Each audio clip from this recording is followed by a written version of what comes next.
What is up, people of purpose? I'm Donnie Tuttle, your host and the priest of purpose. I'm just playing. I'm nothing. I'm just you, but on my place of the journey. But I found someone really, really, really cool in a way that first off, I think the way that I connected with him is very relevant for you, the listener. And next off, his message is absolutely, I believe, going to amplify what's inside of you, wanting to get out. And I'm just going to tell you, go ahead and look him up. You will find him in many places. His name is Justin Breen. He is the most epic person I know, and at least that I've met, in most recent times. And you'll understand why I say that. Justin, welcome, my man, to the Purpose Driven Executive Podcast. Can't wait to talk, dude. This is going to be truly awesome. I gotta ask, like epic. Are you this is the word that comes up in many places. I find this seed.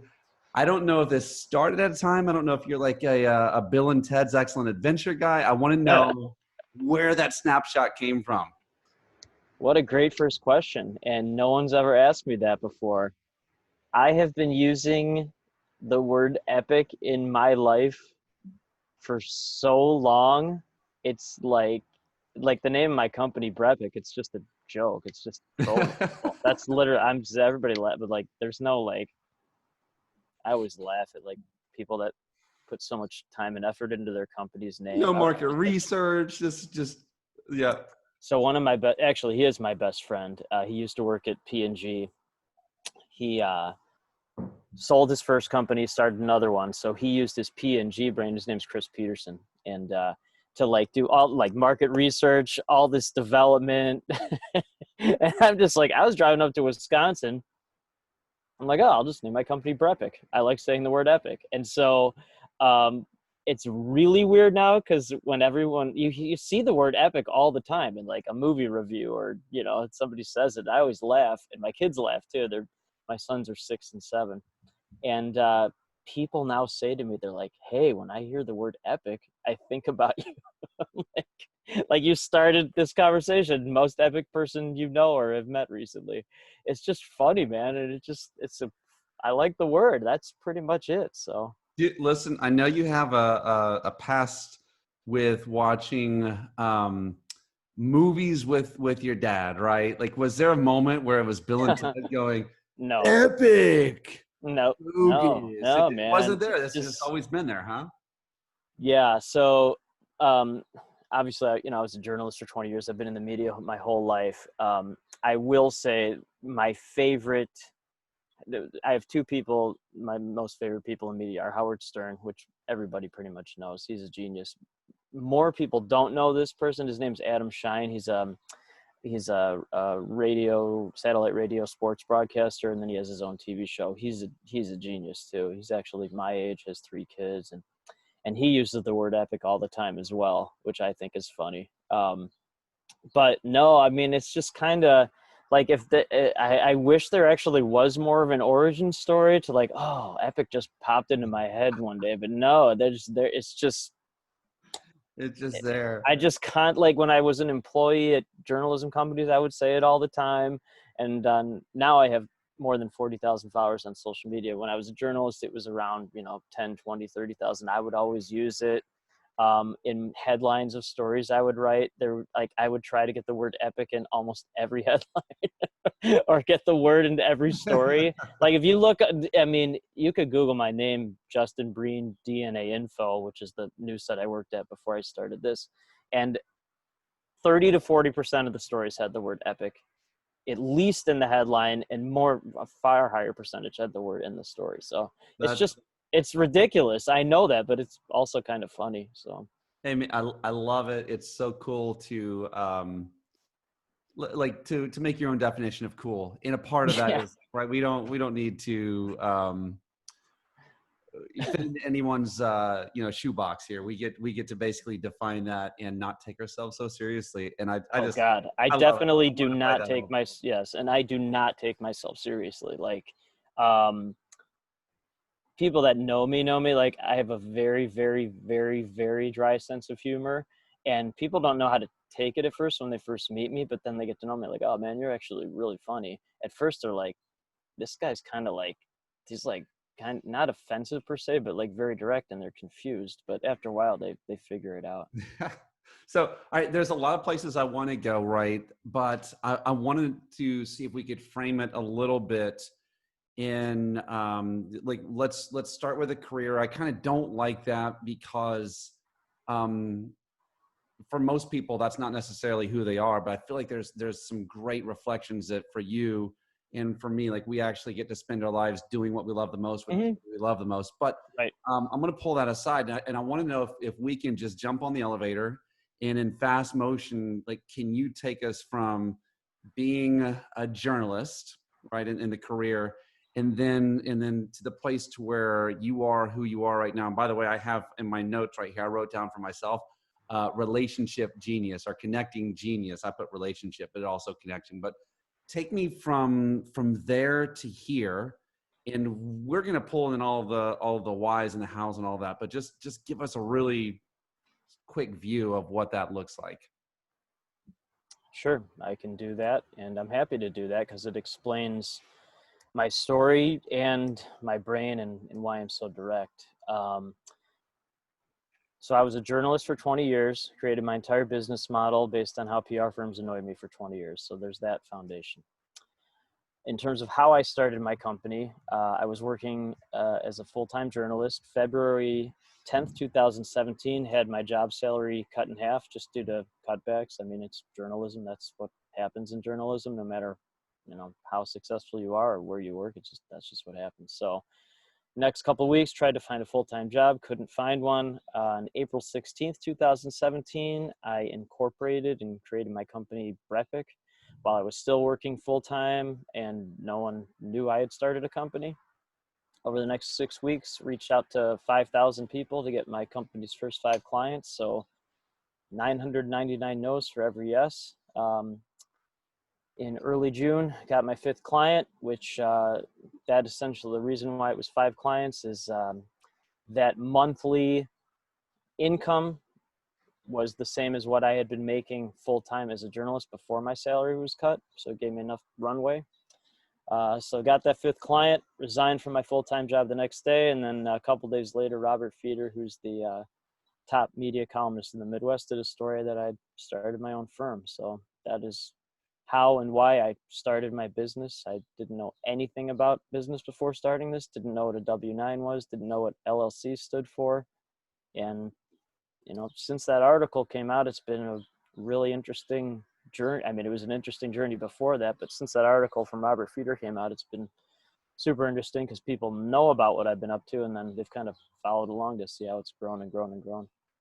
I love that, man. And I felt like that's important just to be able to frame the rest of what's happening because, listen, we're not talking to run of the mill people here. We're talking about people they realize there's more to life than there's like almost like this, always a stark line that people say there's work and there's life, and then there's a line and there's work-life balance and Mm-hmm. there's all, and then maybe there's a blend or maybe there's this, but one of the foundations that you have built on was going, and again, just kind of, by the way, um, Justin's also an author. I definitely recommend Epic Business. Yeah, baby. That's awesome, man. It's cool. We'll get into why it's cool in a moment, but when you created what you're creating, it's not about see, a lot of people make their work their life. Mm-hmm. Some people make their life work. Mm-hmm. Or make their life their masterwork, as I like to say. And what I see here is I see someone who's made his life his masterwork. You've made it flow from what you love the most. And Mm-hmm. it started with family. Can you talk to us about that? Yeah, so I only work with visionaries who look at things as investments, not costs. So if someone's like, what do you cost or charge? Those people go away immediately, not only from being a potential client, but from my network, from being referral partners, whatever it is. So what that's left is, and what my company actually is, like, it's not really a PR firm. What it really is incubator of geniuses around the world, and we're constantly introducing each other for mutual gain. And the byproduct is I'm constantly getting intros to companies that want to hire my firm. So I give you that foundation because if I meet someone and my brain's pretty high level in terms of gauging BS artists or shysters or all that nonsense. If I meet someone, I think they're going to take away valuable time away from my family. They just go away like pretty much immediately. So that's your qualifier, like, or disqualifier, I should say. Yeah. I have a wonderful wife and 2 young sons, Jake and Chase. They're 7 and 6. Yeah. And so they're going to take away quality time away from my family. I don't work with them. It's very simple. Right. Define what that might look like. Someone who might take away quality time from Someone who wastes my time, meaning, again, someone who asks, what do you cost or what do you charge? Those people are toxic because they're only thinking at things at a transactional level as opposed to a real relationship partnership level. Transactional and businesses growing are a byproduct of having real relationships and partnerships with people and genuinely helping them. Someone who's going to bother me at all hours.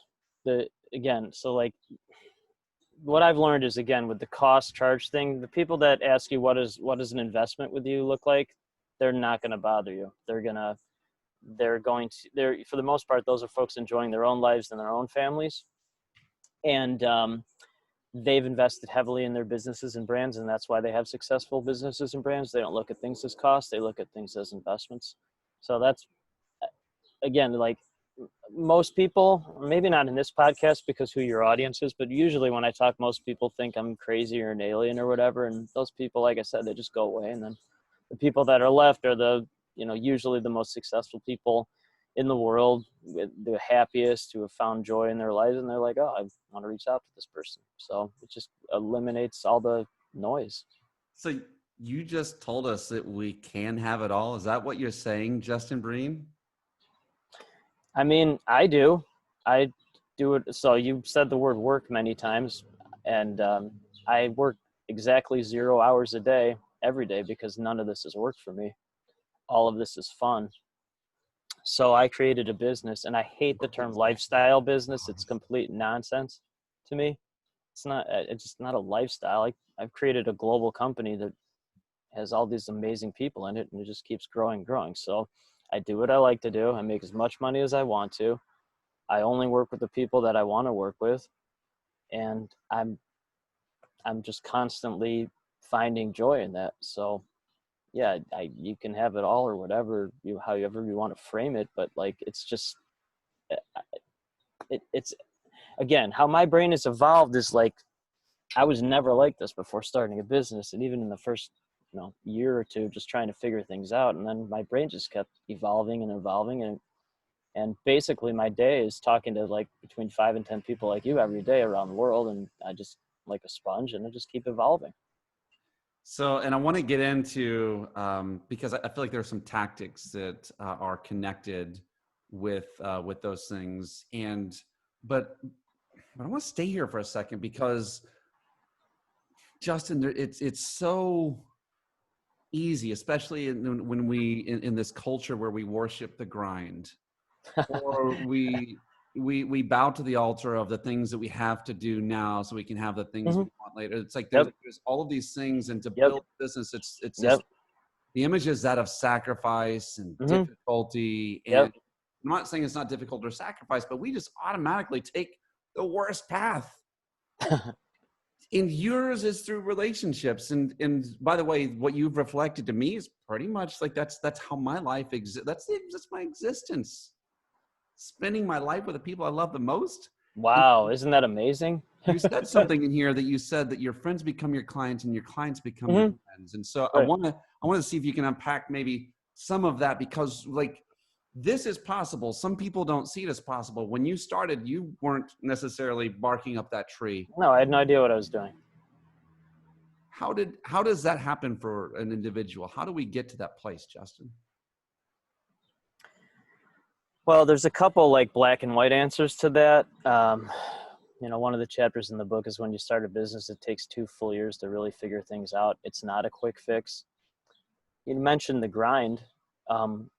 That was a significant part of the beginning of my journey. And every successful entrepreneur I know, and I know tens of thousands of them on a global level, all of them, 100% of them have either been through extreme depression, high anxiety, horrible traumatic experiences. A lot of them have been bankrupt. And the one thing they have in common is they never gave up, and they never used that as like it's entrepreneur life.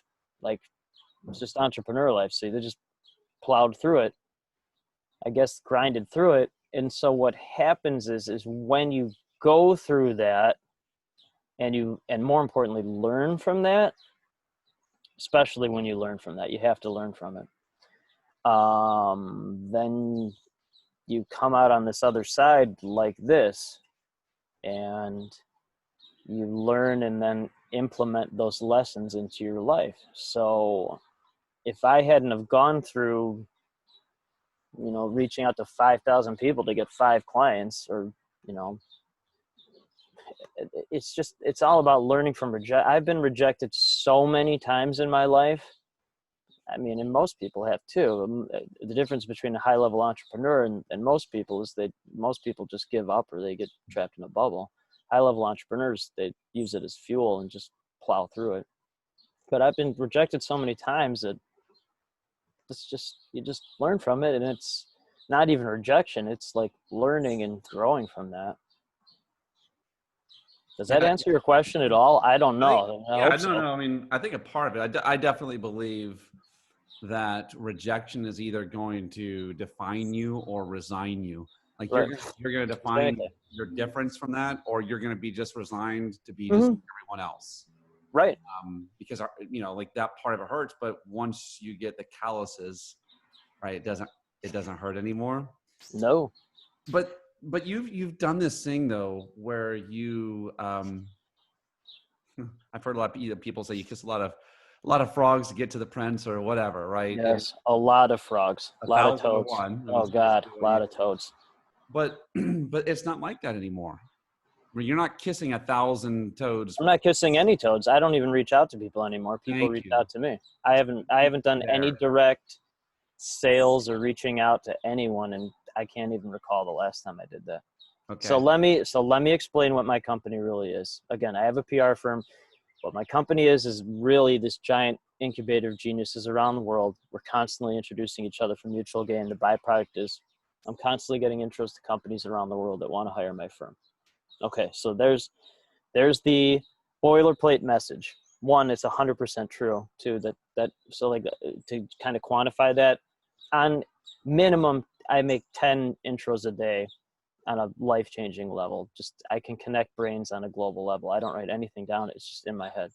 So I'll talk to someone halfway across the world, and they'll say something, and then I'll just connect them to someone else who thinks the same way.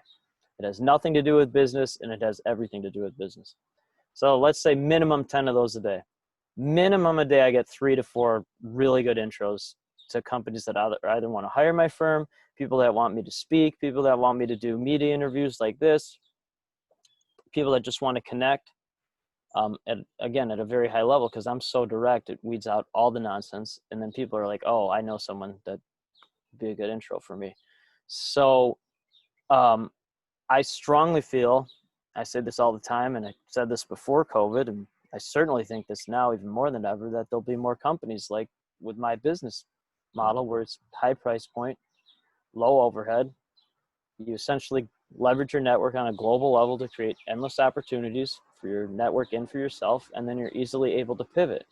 So and the beauty of that is, like, I don't care about revenue at all. That's a meaningless number to me, driven by ego. So like, if you're making $5 million, your company's making $5 million in revenue, and your company's making 10,000 in profit, then like, oh, congratulations, you have a 5 million revenue company where you make no money. Right. My company is essentially all profit. So my 10xing has nothing to do with revenue. It's about network on a global level, because that creates endless opportunity for my network and for myself, and it just grows and grows and grows. And then experiences in life, 10xing experiences with my family. So when COVID does end, and it will end, then I'll just keep doing more cool stuff with my family. That's it. I love the Jess, I love the idea of just someone who is like we had this discussion when we first met. We were connected through And how did we meet? We were connected by someone in my network who I had been connected to through someone else, and because we matched brains, it had nothing to do with what business. It just connecting brains. right. And for those of you, by the way, that are, you're in the I don't know, there's an, let's just say there's a wrong way to do it. Okay. Right. Yes, it's very direct. There's a right way and a wrong way, but go ahead. Well, in you being the person who I thought I was like, I'm doing something when I'm giving 1 to 2 a day, and I meet this guy who is purposely making at least 10 Intentionally making 10. It's not even, it's just in my blood. Like, it's Dynamite just connection. habit. And there's a byproduct of that, which you've described a little bit of. Yes. But there's also something that's happening in you. Mm-hmm. And there's, like, I'm sure though along the way, you like, do you run into the person who's like, it's an immediate, like, they are on a different frequency than you. Yes. And it's like, well, Justin, that's great. Let me tell you what it is that I have and why you should buy. Like, do you ever, like, what are the worst ones? What are the worst, I guess, connection calls that you? Oh no, that doesn't happen anymore. But 2, when it did, It's happened, Bo. I'm sure before. yeah. So when it did, here's how it does happen. I think you'll laugh and appreciate this, and I'm not going to name the company's name. There's a very big financially based company, and I have 22,000 followers on LinkedIn. And so when anyone from this company reaches out, I will connect with them usually. And then usually what happens is I will get a phone call, because I'm pretty sure my phone number's on LinkedIn or somewhere. And when someone from that company calls, I immediately cut them off and say, I apologize. I'm ending this call now, because every time someone from your company calls me, they are trying to sell me something and not trying to create a real relationship, partnership. Please do not contact me again. I am not interested. And I tell them it's nothing personal with you. It is your company and this way that your company does business. And this is a very successful company, by the way. But for me and how my brain works, that's the worst thing, to your point, the wrong way of doing things. I don't sell anything. I don't even talk about what I do unless someone asks. How I start conversations is like, let's talk and let me think about people I can introduce you to. And How if someone, how can I be of value? So so people are like, a lot of people think I come off as arrogant, and it's actually, to me, the opposite of arrogance, because what I say is, so like in terms of PR and connecting people at a global level, there are very few people in the world better at it than I am. And I'm a really good dad, above average husband, and I'm useless to society besides that. So people laugh at that. Again, I have a dry sense of humor. I love it. So people, again, at these 2 superpowers and being a good dad, I'm exceptionally good at it. And frankly, that's the opposite of arrogance, because arrogant people think they're good at everything. I'm actually terrible at almost everything. At almost everything, I'm horribly bad. And so I'm extremely confident at those 2 things, but I'm not cocky. It's a big difference. Cocky people think they're great at everything. And so what happens is, when you project the confidence and you live in that, and you project abundance, then it's a magnet to attract other people like that, which again, what my company is, it's just a giant group of people like that. So it attracts people like that. And to me, almost as importantly, if not more importantly, it actively and intentionally and purposely repels other types of people. Because I don't want to talk to them. 2, I don't want to work with them. 3, I don't want to have relationships with them, because they're toxic, in my opinion, based on my experiences. They're toxic personally. And then for the most part, again, based on my experiences, those people hang out with other people like that. And so if they did make an intro, it would be to another toxic person. So that's why I'm so direct when I talk, because I don't want to deal with that. Come on, man. So a couple like I believe that there is when we are able to define ourselves, it creates a confidence. Mm-hmm. And that confidence actually creates a few things. It will create a polarity, which will Yes. attract the right stuff, and it will repel the wrong stuff. Mm-hmm. But I believe, Justin, that we're all made for greatness, and it's okay to be great and call yourself great at what you are great at. Yes. Otherwise, you're a liar. Do you think do you feel like that's in every person, and why aren't people maybe living up to that? So there's a couple ways I can answer that. I strongly believe most people are born with certain types of gifts, if you want to call them superpowers, or unique Yeah. ability. Unique ability is what you're good at, when you really like to do. So my two are connecting people on a global level and getting people in news at a high level. I guess a superpower is being a good dad, but a lot of people have that superpower. The difference between a lot of entrepreneurs, or even the difference between the people I talk to, because I talk to a lot of entrepreneurs inside companies, but they're employees, they think like entrepreneurs, is that people, the ones I talk to, they've actually figured out what their superpowers are, and they've taken the time to let their brains evolve and figure out what they like to do and what they don't like to do, and what they're really good at and what they're horrible at, and all that kind of stuff. Based on my experience and just looking at things from kind of a floating around perspective, I don't think most people ever discover their superpowers. I just don't. Maybe it's because they're hanging out with the wrong people who don't challenge them on that, or open up their brains, or they're too focused on the grind, or going to the office, coming home, going to the office, coming. So I think that's kind of more what it is like I through constant brain work and being involved with some of the top people in the world, and being in all these great entrepreneurial groups like Strategic Coach and Entrepreneurs Organization, I'm just constantly evolving my brain, and the people I hang out with are the same way. So, and they know what their superpowers are. Come on.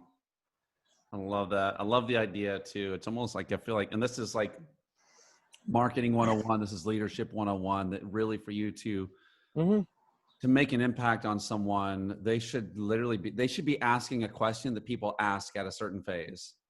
And too many of us are ineffective because we're trying to spray it to everyone, when really That's right. it has to be at a specific point Yes. for you to really be a good guide for them. That's right. So I am very helpful and the best friend for so many people, but only the right people for my brain. If someone doesn't mess with my brain, they just go away. And you said something earlier that I want to bring back, and this is for people who are, let's just say you're hiring a team. This works where you're hiring a team. Maybe you're selling, or maybe you're finding a spouse. And it's the concept, Justin, that not everyone is a fit. And so can like you've kind of gone through that, but can you laser on that one for a second? Not everyone is a fit. Not most people aren't fits. Right. 90. Okay. So this is data that's in my brain from, I don't write anything down. I just talk to people. If I remember something super interesting about them, it's squirreled away in here somewhere. It's definitely a genius superpower. I'm very fortunate to have it, and I'll just remember that. So every success that I've had in life, whether it's meeting my wife, starting this company, finding the right fit person in my network or a client, has been the result of figuring out what wasn't the right fit, or failing, or being rejected. So I've learned what is the right fit for my life, whether it's literally my wife and, family, or business, or all that kind of stuff, based on learning from what was not the right fit. And the phrase that everyone says is everything happens for a reason. That's 100% true. It really does, because if something was not meant to be, or a potential client drag you along for a year and then never signed, that was meant to lead you to the right person that would sign. I firmly 100%, and I've quantified that by building a successful global company where I make as much money as I want. If you want to look at terms like that, I've learned that. But go ahead. Well, I see but Justin Breen, as he is right now, couldn't be that Justin Breen if he was still trying to be everything to all these no's. Oh no, but please, yeah, like I can help, I can do better for, like, it's like no. Too many of us walk around like beggars, not realizing our superpower. Yep. That's what I did at first. That's how I started my company. That's exactly what I did. And so if you would like to have a closing rate of 1 out of 1,000, go for it. And that's what I had to do. I'm glad I did it because it taught me about myself. And if you can start a business from nothing and turn it into a company like successful as the one I have, I'm convinced you can do anything. So I do a lot of interviews, and people always ask, like, oh, how you're doing? I'm like, oh, life's amazing. I'm doing great. And a lot of people are like, what? No one said that to me since COVID started. I go, well, I have an amazing family that's safe and sound. My business is doing well. I'm just coming off the best quarter my company's ever had because I only work with visionaries who look at things as investments, not costs. And I do what I like to do and what I'm good at. And for lack of a better term, the average person that hears that, they're like, they can't, it's like a, it's like an alien talking to them. But the people I usually talk to, they're just smiling. So since COVID, all the visionary wackadoos that I hang out with, there's no panic. There's no scarcity mindset. There's no cost mindset. They're just pivoting and investing like crazy. I know one of my buddies in an entrepreneurs organization, she lost, I think, 90 to 95% of her company in 2 days because it was a catering business. So 90% of her company gone in 2 days. And she just started another company. So I introduced her to like 50 people that could be good fits for her. It's just entrepreneur life. So when you get through all this other stuff, and you start a business from nothing, then this is just business as, if you want to say business as usual, that's what it is. Well, just figure it out. In what I see is I think that we share the same belief. It's like when you see the lifestyle that you want to have, you see what you want, right? I want my family here. I want to live there, like those things. And you understand business, and really it's even less than, or even more important than understanding business. You have the right people and players in your life. It's the people. Really, like, you can generate whatever you need to generate to have whatever you want to have. Scarcity is not a part of the picture. Scarcity? Right. Abundance mentality is the only mentality. So I say that at least 5 times a day, at least.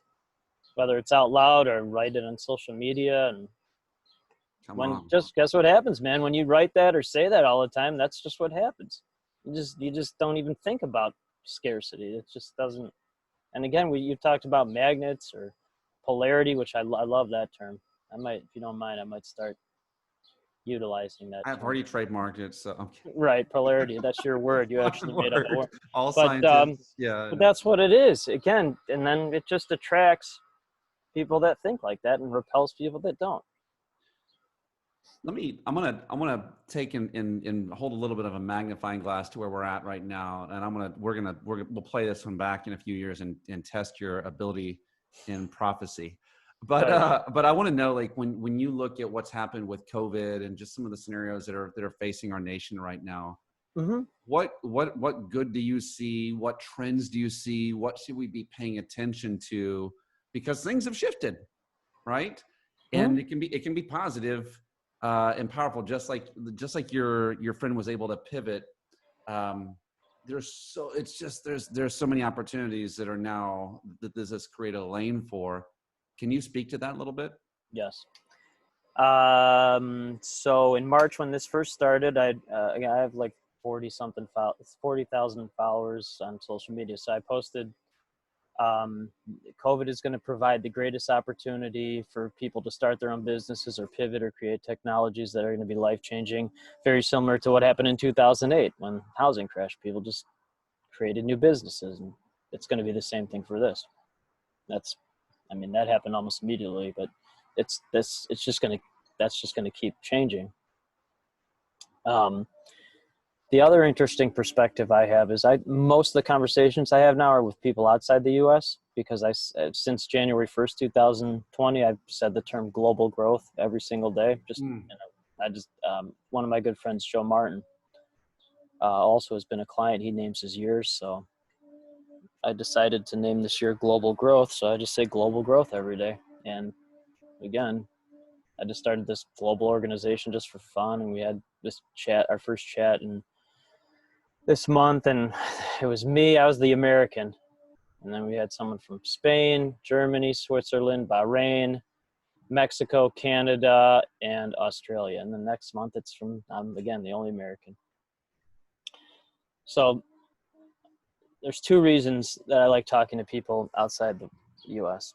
One is because I want my business to grow outside the US, and I have clients outside the US now. From a brain perspective, I am fascinated by how non-Americans think. And the term that keeps coming up from the people I talk to outside the US is American exceptionalism. So that is a very polarizing term. And it's really great for entrepreneurship because Americans who are exceptional definitely create amazing businesses. They never give up, grind it out, exceptional. For COVID, it's the worst thing ever. Americans think they're immune to this. Not all Americans, obviously, but you see what's happening with people fighting in court to not wear masks.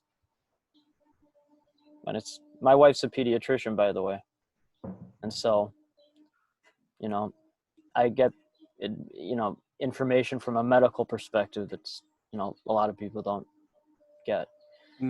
And because of American exceptionalism, based on my experience and conversations, America will have more problems with COVID than a lot of other countries because Americans, a lot of them, think they're immune to this, or it's not real, or they're, it's just going to disappear. And so that's where it's, I'm the most positive, abundant mindset person ever, but that's where America really can damage itself with thinking they are smarter or above this disease, and they're not. They're just not. And if you were, let's just imagine you weren't running the global organization that is Brepic, and you had your mind wiped from anything having to do with PR, and you were given, I guess, I don't know, a small sum of money and said, go start something. Knowing the environment that you see right now, what would you start business-wise? I would start a business that connects people on a global level, and with some type of subscription model. Love it. My network is insanely powerful, and it just grows every day. And so I have all these I used to, and I will again, but I used to have all these client appreciation parties. And so today, for viewers, today that we're talking is July 17th. My book launch party had been planned for July 18th. And so we've got this amazing band booked and this incredible downtown Chicago nightclub space. It's going to be awesome. And but obviously, who knows when that's going to happen. I'm hoping early 2021. But so I have all these cool events because I just like bringing all these amazing people into a room, and it's like, for me, it's like a science project. I'll just sit off in the corner. I'll just sit in the corner and just watch. Magic happens at sea, right? It's what it is. I mean, it's a great investment in other people's lives. And I've seen if you want to look at it in just a transactional way, it's amazing what business comes from this. But for me, way more importantly, it just creates all these amazing relationships and partnerships and fun. Can you, okay, so when you do something like this, and by the way, I work with people who literally the goal is to make your workday Saturdays, right? Like I love how you said it earlier. Like I work exactly 0 hours 0.0. Animal House, 0.0. a Anyone else day. that line? But you said so events and the power of that, and I'm talking to maybe like someone who is they run a company, they've thought about this, and now that but they want to have like I want you to give permission to that person, not just because of like, hey, intrinsically here's what happens to you, Mm-hmm. but give me a business case. Like, have you like can you tell me of a time where that actually worked into, wow, I got like this happened financially because of that for this business?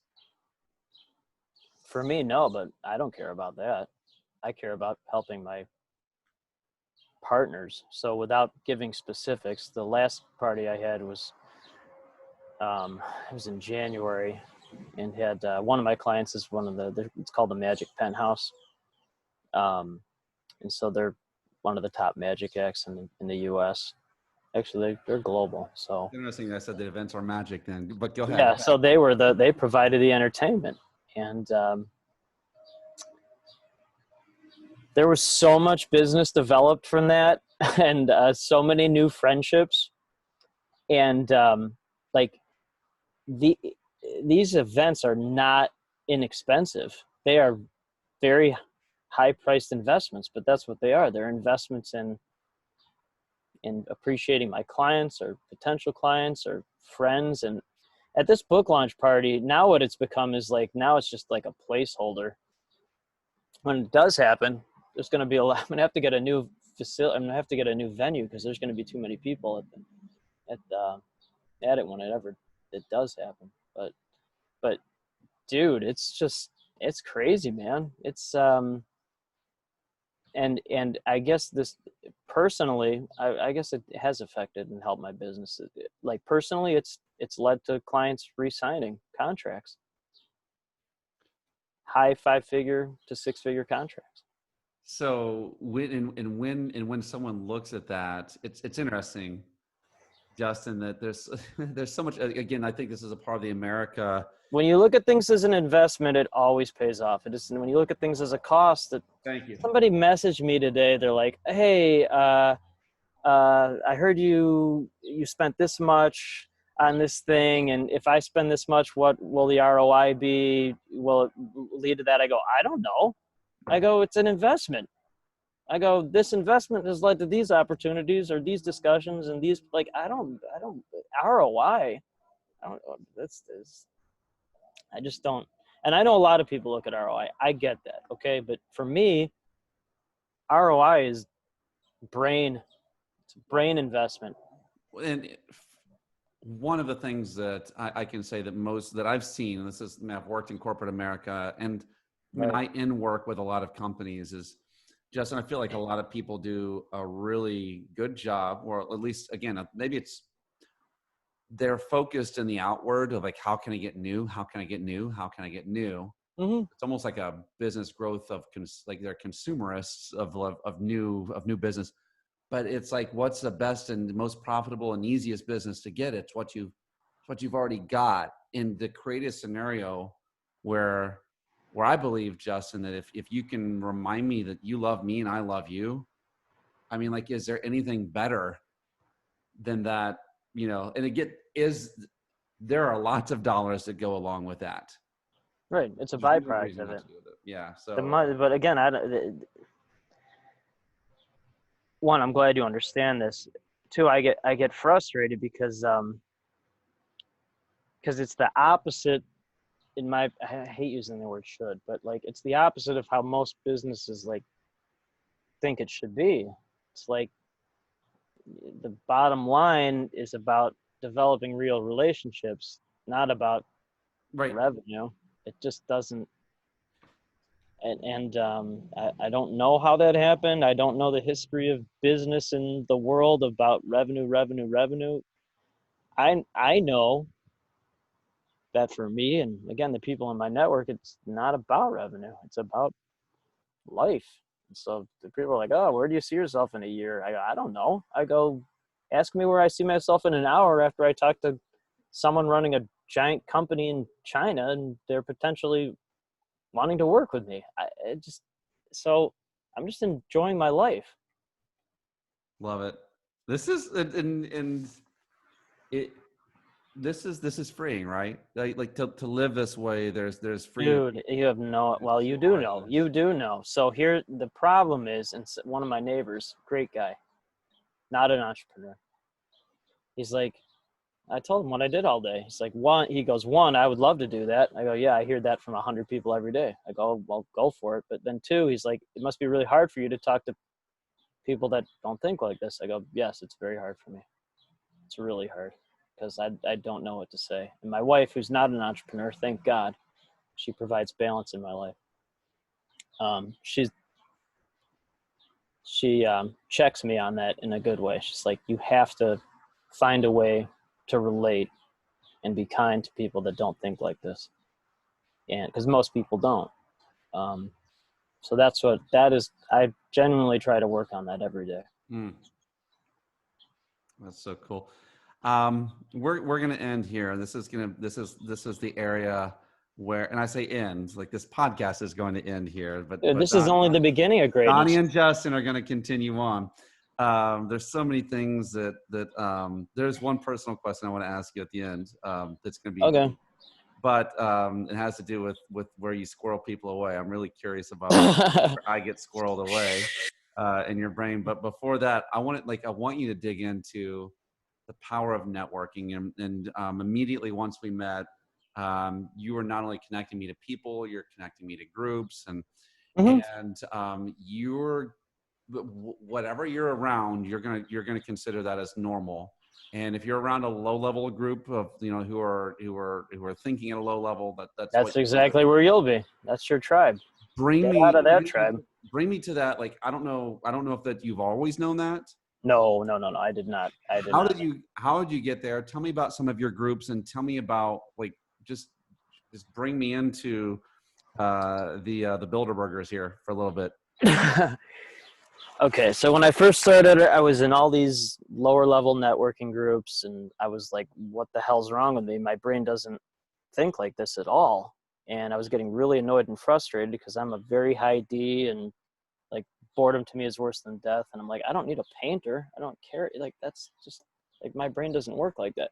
So one of my mentors, about a year and a half, I asked her, I'm like, hey, what's a good group of, and she's very high level. She's like, oh, there's this group called Provisors. So Provisors is a national group, high level attorneys, financial people. There's a couple marketing people. And I joined that. I was like, oh man, this is great. Finally, I would say 10 to 15% of the people in there think like I do. And it's been great in terms of, again, black and white. I think I've 60x my investment in that since I've been in it for 2 years. So then Provisors, met a lot of folks in there, and they told me about Strategic Coach, which is an international entrepreneurial organization. I think the yearly investment of that is $12K. I'd easily invest $20,000 to $30,000 in that. And then that's really helped with my brain mindset. I've been in that a year and a half. And then through that, I met some other people that are like, oh man, have you heard about EO, which is Entrepreneurs Organization? So I'm in the EO Accelerator program. That's companies $250K to $1 million in revenue, which I don't care about again per se.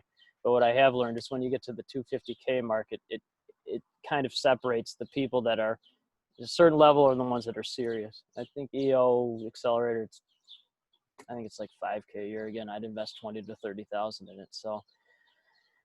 So that's where it's nonsense networking groups, waste of time, then Provisors, which has been great. And then that propelled me to Strategic Coach and EO. And then I'll be very curious to see where it's headed next. Love it. Love it. Love it. Love it. Well, man, it's been really cool to hang with you. Thanks for letting us dig into your genius brain. I've loved. Oh, thanks, man. I love the idea that you like you as the audience, once Justin has his book launch, and you've already read his book, because I definitely recommend it. We'll have a link for you to buy it. Epic. Oh, thanks, man. Epic Business is the name of it, right? But what you hear in the, this is exactly like I'm reading this, Justin, and your voice, it's you. If I cut you open, this book. That's exactly how I am. But there's one dry sense of humor joke in that entire book. I'll let you figure out. You'll have to If I see find what it, you're do I following. get Well, I do I want to get know what you're prize? following with. You'll see it. You'll see Okay. it. You'll know. You'll know. You'll laugh. But other than that, my friends who have known me a long time, who've read it, they're like, where are your jokes in this? I go, I wanted to make it as functional as possible, so if someone didn't know me, that they would. I didn't want to make a joke in it that would confuse people. So, but there Okay. is one in there that is funny and true. So I'll be on the lookout for that. You'll find it. And Justin, there's two questions I have for you, man. First off, I want to know where you said there's this little place where things get squirreled away in your brain for different people. So I want to know what categories I like where I'm categorized in that. I'm just curious. And then I'm going to ask you to tell us where and how we can connect with you so that we can get more of Justin Breen. So when someone is looking to meet someone with a very interesting, unusual, direct brain, then I will introduce them to you. And if they're looking for guidance in terms of how to figure out their lives in a productive, purposeful way, then I will introduce them to you. If I meet someone who went to the University of Florida, who is a high-level entrepreneur, I will introduce them to you. Love it. That's how genius. That is the value of going to college. Half of my clients can barely read. I'm serious, because they're dyslexic. And when you're dyslexic, your other parts of your brain grow. But the value of colleges, I went to University of Illinois, is really good for networking. And that first step of getting to, they're like, oh, I'm a Gator, I'm an Illini, or whatever it is. Yeah. So Love it. Where can we find more of Justin? Where can we get more, man? I use LinkedIn as a commercial. Sorry, that's got another event here, but you can find me on LinkedIn. I got 22,000 followers there. Justin Breen, or my company's website is brepicllc.com. B as in boy, R-E, P as in pony, I, C as in cobra, LLC.com. brepicllc.com. All right. And when you send the invite to connect with Justin, or when you follow him, the keyword is going to be epic. And we all know that. Justin, thanks for hanging out with us, brother. DT, love it.